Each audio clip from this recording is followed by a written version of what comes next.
India में on an average her family अपने health care के ऊपर लगभग 3,700 रुपीज स्पेंड करती है और इसी की वजह से हर साल मेडिकल बिल्स के कारण 5 crore 50 lakh Indians poverty line के नीचे आ जाते हैं। बट अनफॉर्चुनेटली एक मिडिल क्लास फैमिली या लोअर मिडिल क्लास फैमिली को अपनी लाइफ टाइम सेविंग्स को एक मेडिकल बिल पर स्पेंड करने पर भी ये श्योरिटी नहीं दी जा सकती कि ट्रीटमेंट के लिए वो जो दवाइयाँ खरीद रहे हैं वो जेन्युइन है भी या नहीं।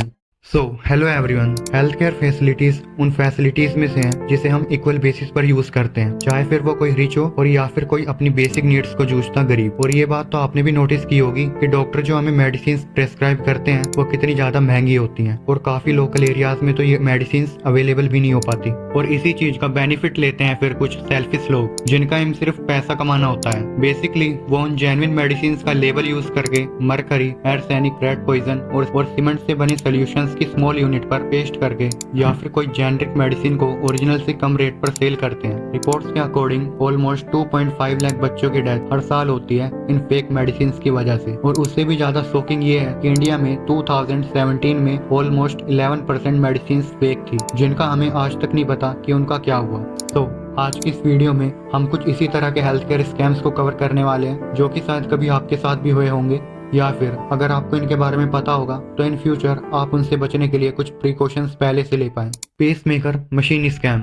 यह केस पेसमेकर से रिलेटेड है, जिसको समझने के लिए हमें पहले ये समझना ज़्यादा जरूरी है कि पेसमेकर्स कितने टाइप्स के होते हैं।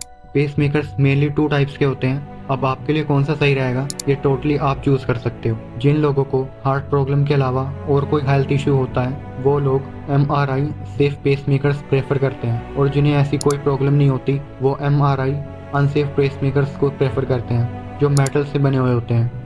इससे ये खतरा हमेशा रहता है कि अगर MRI अनसेफ वाला पेशेंट MRI मशीन के अंदर एंटर करता है तो मशीन की स्ट्रॉन्ग मैग्नेटिक फील्ड पेसमेकर को अपनी तरफ अट्रैक्ट करेगी, जिससे पेशेंट की जान भी जा सकती है। Back to case. इस केस में यूपी के इटावा डिस्ट्रिक्ट की एक यूनिवर्सिटी में डॉक्टर समीर सारफ ने ईयर्स 2017 से 2021 तक 600 से ज्यादा पेशेंट को MRI सेफ पेसमेकर्स बोल के इम्प्लांट कर दिए, जिसमें 200 पेशेंट की डेथ हो गई।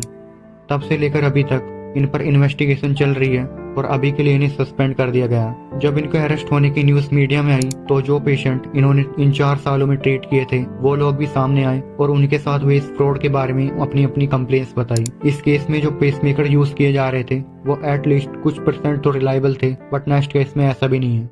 Fake medicine.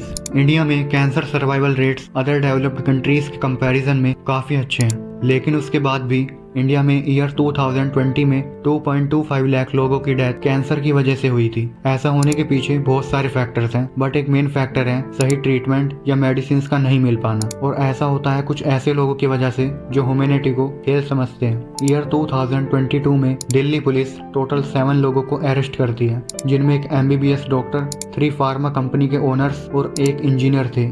इनके अलावा 2 और डॉक्टर्स जिनका नाम तो नहीं बताया गया, पर वो लोग भी इस रैकेट में शामिल थे। ये लोग 20 से ज्यादा कंपनीज के ब्रांड नेम यूज करके सोनीपत, हरियाणा में कुछ ऐसी मेडिसिन मैन्युफैक्चर करते थे जिनमें किसी भी तरह का कोई एक्टिव इंग्रेडिएंट नहीं होता था।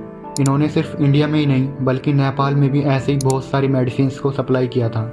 इंडिया के इस खराब हेल्थ केयर सिस्टम के लिए सिर्फ डॉक्टर्स ही जिम्मेदार नहीं है। काफी बार ऐसे भी केसेस आए हैं जिनमें डॉक्टर्स पर फेक एलिगेशंस लगाए जाते हैं और उनसे पैसों की डिमांड की जाती है। बेसिकली ये लोग इस चीज का इंतजार करते रहते हैं कि कब हॉस्पिटल में किसी की डेथ हो और इन्हें कोई पॉइंट मिल जाए उस डॉक्टर की नेग्लिजेंस बता के TRP कलेक्ट करने का। ये डॉक्टर्स ही थे जिन्होंने कोविड-19 में हमारे ट्रीटमेंट करने के लिए दिन रात ड्यूटी की और हफ्तों तक अपनी फैमिली से दूर रहे। बट कुछ लोगों की वजह से हम लोग उनके सारे फेवर भूल जाते हैं और फिर वही डे टू डे लाइफ में बिजी हो जाते हैं। हमारी मेंटेलिटी कुछ ऐसी है कि डॉक्टर्स तो बहुत पैसा कमाते हैं, बट इन रियलिटी ऐसा नहीं होता। ज्यादातर डॉक्टर्स हॉस्पिटल के लिए बहुत कम सैलरी पर काम करते हैं, और जो लोग एक अच्छी सैलरी ले भी पाते हैं उन लोगों को पूरी लाइफ एक पार्टिकुलर प्रोफेशन को डेडिकेट करनी पड़ती है, जिसमें बाद में कहीं जाकर वो सैलरी ले पाते हैं। और इसी टॉक्सिक वर्क कल्चर की वजह से इंडिया में डॉक्टर्स की शॉर्टेज है।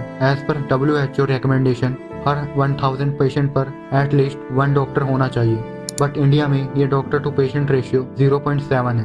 So that's all for today's video guys. I hope you will find this video informative. If so, please like and share our video and make sure to subscribe our channel for regular updates.